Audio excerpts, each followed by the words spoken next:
30 વર્ષ પછી શનિ હાથી પર સવારી કરી રહ્યો છે। આ 3 રાશિઓ પર શનિનો અમૃતયોગ। દૈવિક સમયચક્ર 2025 ની 2035 સુધી શનિની કૃપાનો પ્રભાવ। જ્યારે શનિદેવ હાથી પર સવારી કરે છે ત્યારે સમય ધીમો બને છે પરંતુ શક્તિ સ્થિર બને છે। આ 10 વર્ષ 2025 ની 2035 દરમિયાન ત્રણેય રાશિઓ માટે શનિની કૃપા નીચે પ્રમાણે કાર્ય કરે છે। પ્રથમ 3 વર્ષ ધૈર્ય અને ધનનો આધાર બનાવે છે। અગલા 4 વર્ષ કામ અને વ્યવસાયમાં ઉન્નતિ આપે છે। છેલ્લા 3 વર્ષ જીવનમાં સ્થિરતા, સમૃદ્ધિ અને આધ્યાત્મિક શાંતિ આપે છે। આ સમયગાળામાં શનિદેવ કર્મનું પરિણામ સ્પષ્ટ રીતે પ્રદર્શિત કરે છે। વૃષભ રાશિ ધનની ધારા, કુટુંબ સુખ અને આધ્યાત્મિક સંતુલન।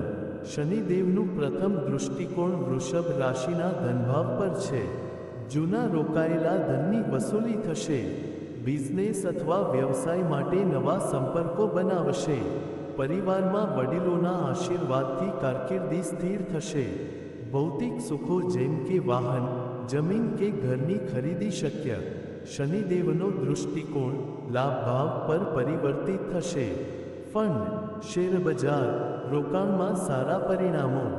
રાજકીય સંબંધો અથવા સરકારી સહાયથી લાભ।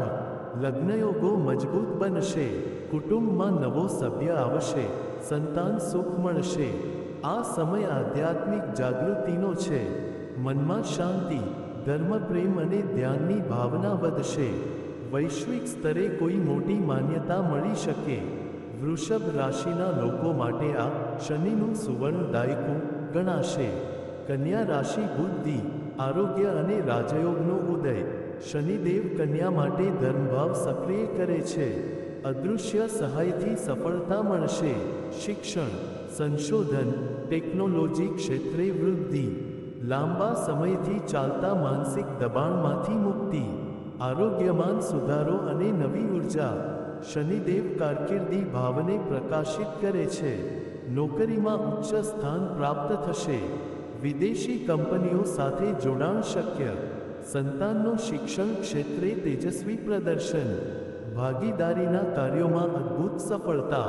આ સમય આધ્યાત્મિક રાજયોગનો છે। લોકોમાં પ્રભાવ વધશે। સન્માન, પદ અને પ્રતિષ્ઠા મળશે। મનમાં આત્મવિશ્વાસ અને ધર્મકર્મનું સંકલન થશે। કન્યા રાશિ માટે આ સમય ધૈર્યને સમૃદ્ધિમાં પરિવર્તિત કરતો સમય છે। મકર રાશિ રાજયોગ, આત્મજાગૃતિ અને વિશ્વસેવા। મકર શનિદેવનું સ્વગૃહ હોવાથી આ રાશિ પર તેમની કૃપા અતિશક્તિશાળી બને છે। જીવનમાં અધૂરી ઈચ્છાઓ પૂર્ણ થવા લાગે।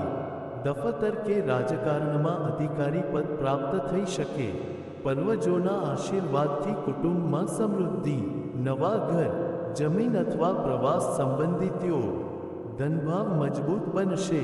રોકાણ, રિયલ એસ્ટેટ અને સોનામાં લાભ। આધ્યાત્મિક કાર્યો તરફ ઝુકાવ। ગુરુના સંયોગથી ધર્મ રાજયોગ બને। વિશ્વસેવા, પરોપકાર, ધ્યાન અને શાંતિમાં જીવન સ્થિર થશે। નામ, ખ્યાતિ અને સંતાનના ક્ષેત્રે મહાન સફળતા। આ સમય મકર રાશિ માટે શનિદેવના હાથી પર સવારી કરતા ન્યાયના રાજાની આશીર્વાદ સમાન છે। જે સમયે શનિદેવનો અમૃત યોગ કાર્ય કરે છે ત્યારે જીવનમાં નીચેના દૈવી લક્ષણો દેખાય છે। 1. ધનનો સ્રોત અચાનક ખુલે। 2. લાંબા સમયથી અટકેલા કાર્યો પોતે પૂરા થાય। 3. ગુમાવેલા સંબંધો ફરી જીવંત બને। 4. શરીર અને મનમાં શાંતિનો પ્રવાહ। 5. અણધાર્યા સ્થાનથી સહાય મળે। 6. રોગો ધીમે ધીમે ઓસરવા લાગે। 7. સ્વપ્નોમાં દૈવી સંકેત મળે। 8. વાણીમાં આકર્ષણ વધે। 9. અન્ય લોકો તમારા માર્ગદર્શન માટે આવે। 10. અને સૌથી અગત્યનું કર્મમાં ન્યાય મળે। આ 2025 થી 2026ના સંક્રમણ સમયે શનિ મીનમાં, ગુરુ વૃષભમાં, શુક્ર સિંહમાં, મંગળ ધનુમાં રહેશે। આ 4 ગ્રહો મળીને ધન, ભાગ્ય અને કર્મ ત્રિકોણને સક્રિય કરશે। જેને જ્યોતિષમાં કહેવામાં આવે છે ત્રિકોણ કોણ સંયોગ, જે માત્ર હાથી વાહન શનિના સમયમાં જ શક્ય બને છે. 30 વર્ષ પછી શનિદેવ હાથી પર સવારી કરી રહ્યા છે, એક એવી દૈવી ઘટના જે સૂર્યથી 7મા અને શનિદેવના સ્વગૃહ કુંભ મકરથી અતિશક્તિશાળી બને છે. આ ક્ષણે બ્રહ્માંડની ધીમા કિરણોમાંથી પ્રસરી રહેલી ઉર્જા માત્ર ધર્મ, ધૈર્ય અને ન્યાયના માર્ગે ચાલનારા માટે અમૃત સમાન યોગ આપે છે. જ્યોતિષ શાસ્ત્ર અનુસાર શનિદેવ એક રાશિમાં સરેરાશ 2.5 વર્ષ વિતાવે છે અને પૂર્ણ રાશિચક્ર પૂર્ણ કરવા તેમને 29.5 વર્ષ લાગે છે. એટલે દર 30 વર્ષ પછી શનિદેવની એક વિશિષ્ટ સ્થિતિ બને છે જ્યારે તેઓ હાથી પર સવારી કરે છે. આ સ્થિતિનું ખગોળીય નામ છે ગજવાહન શનિ. હાથી એટલે બુદ્ધિ, રાજસત્તા, ધૈર્ય અને સમૃદ્ધિ.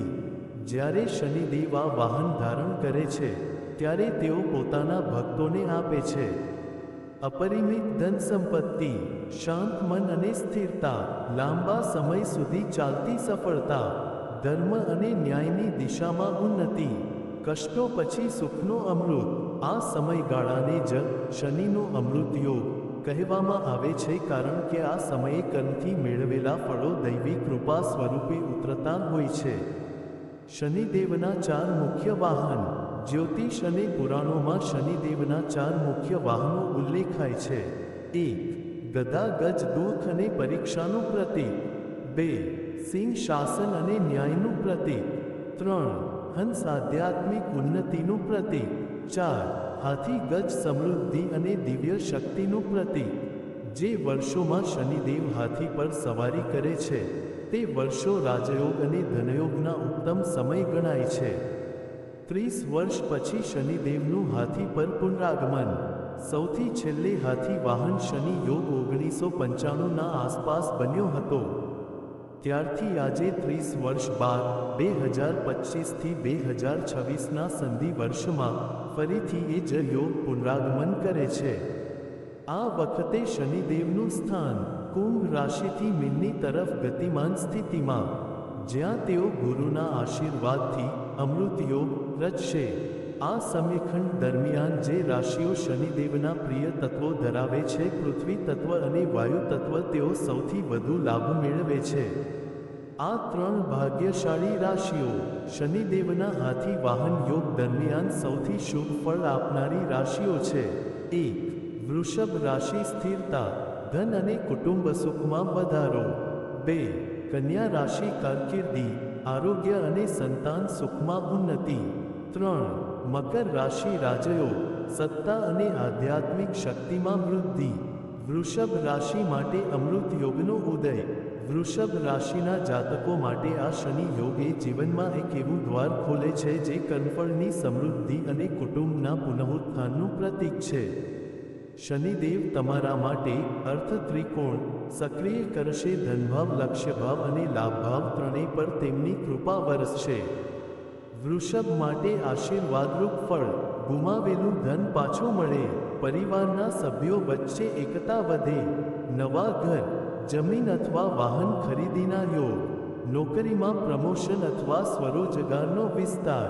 પ્રેમ સંબંધો લગ્નમાં રૂપાંતરિત થાય. આ સમયગાળાને તમે શનિનો ન્યાયી અમૃત સમજી શકો, જ્યાં મહેનતનું દરેક બીજ ફળ આપશે. કન્યા રાશિ માટે શનિદેવની કૃપા. કન્યા રાશિ પર શનિદેવની દૃષ્ટિ ધર્મ, આરોગ્ય અને જીવન મૂલ્યો પર કેન્દ્રિત છે. હાથી વાહન શનિ કન્યાને આપે છે સંતુલિત જીવન અને આધ્યાત્મિક ઉન્નતિનું માર્ગદર્શન. લાંબા સમયથી ચાલતા રોગોમાં રાહત. શૈક્ષણિક ક્ષેત્રમાં પ્રતિષ્ઠા.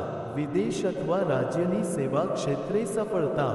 વૈવાહિક જીવનમાં મીઠાશ, સંતાન અને ઉત્તમ. આ રાશિના જાતકો માટે શનિનું હાથી વાહન એટલે કર્મનું રાજમાર્ગ. તમારું ધૈર્ય, વિચારશક્તિ અને સહનશીલતા તમને સામાજિક ઊંચાઈએ લઈ જશે. મકર રાશિ માટે દૈવી મહાભાગ્ય.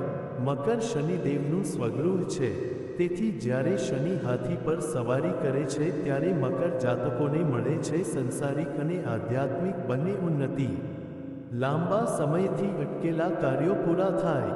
રાજકારણ, પ્રશાસન કે વ્યવસાયમાં મહત્વનું સ્થાન મળે, ગૃહમાં સુખ અને સમૃદ્ધિ, આધ્યાત્મિક શક્તિમાં વૃદ્ધિ, ધ્યાનમાં રસ, સમાજમાં માન સન્માન અને પ્રભાવ. આ સમયને મકર માટે શનિનો સુવર્ણ અધ્યાય કહેવાય છે. અમૃત શબ્દ અહીં માત્ર ભૌતિક સુખ માટે નથી, તે જીવનની સંતુલિતતા, જાગૃતિ અને તૃપ્તિ માટે છે. શનિદેવ કહે છે, કર્મને અનુસરો, ધર્મને સમજો અને ધૈર્યથી રાહ જુઓ, હું ક્યારેય અન્યાય કરતો નથી.